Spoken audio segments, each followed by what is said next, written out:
কালকে যেহেতু রবিবার ছিল তাই সকাল থেকে ঠিক এমন কাটলো সময়টা আমাদের। বাজার করতে গেছিলাম দুজন মিলে, বাজারঘাট করে নিয়ে এসে এখানে কর্তামশাই তৈরি করছে মাংস।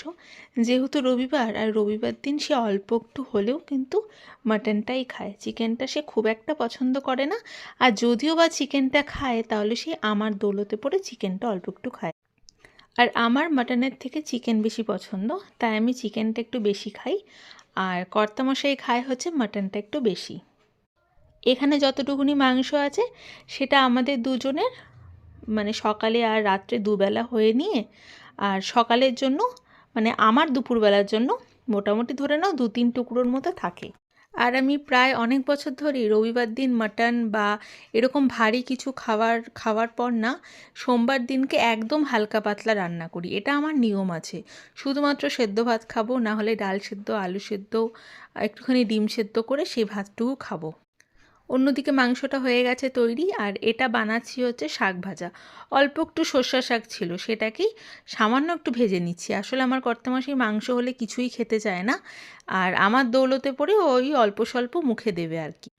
প্রত্যেকটা বছর বড়দিনের দিন আমি তো নিজে কেক বানাই বাড়িতে অল্প, আর আমার কর্তামশাইও না একটা কেক বাইরে থেকে কিনে নিয়ে আসে এবারে। আর ওই ক্রিসমাসের দিনকে কেনা হয়নি কেকটা, ওর পরে এনেছিল। তাই আজকে যেহেতু রবিবার ছিল, দুজন মিলে ছিলাম বসে, তো চায়ের সঙ্গে সেই কেকটা কেটে খেয়েছিলাম। এখন বাজে রাত 9:45-9টার কাছাকাছি। আমরা দুজন মিলে রেডি হয়ে বের হচ্ছি জংশনের জন্য। আসলে যেহেতু রবিবার একটুখানি তো সবার সাথে দেখা করতে যেতেই হবে। তাই ভীষণ ঠান্ডা পড়েছিল রবিবার দিনকে, মানে কালকে। বেশ কয়েকদিন ধরে না শিলিগুড়িতে মারাত্মক ঠান্ডা পড়েছে, আর জম্মের ঠান্ডা মনে হয় আমারই লাগে সব সময়। আমার কর্তামশাইয়ের কিন্তু খুব একটা ঠান্ডা লাগে না যতটা আমার লাগে। আমি যখন আমার এই জ্যাকেটটা বের করেছি, আমার কর্তামশাই বলছে বাইরে নাকি বরফ পড়ছে, তার জন্য আমি এই জ্যাকেটটা বের করেছি। বিশ্বাস করো, এই জ্যাকেটটা এত ভালো না, এই জ্যাকেটটা পরলে অন্য কোনো কিছু পরার প্রয়োজন হয় না। মানে ভেতরে ধরে নাও অলিকট বা ধরে নাও পাতলা সোয়েটার, কিছু প্রয়োজন হয় না, এতটাই মোটা জ্যাকেটটা।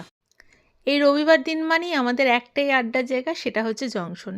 জংশন ছাড়া আমরা কিছুই ভাবতে পারি না। যদিও বা অন্য কোনো জায়গায় ঘুরতে গেলেও ঘুরে ফিরে কিন্তু লাস্ট অপশানটা আমাদের জংশনই থাকে। 1 কাপ চা, তার সাথে বিস্কিট, চিপস, এগুলো খেতে খেতে জমিয়ে সবাই মিলে গল্পগুজব করি। কালকে মোটামুটি রাত্রি 11:30 বাজে, তখনও পর্যন্ত আমরা কিন্তু সবাই মিলে জংশনে দাঁড়িয়ে গল্পই করছিলাম।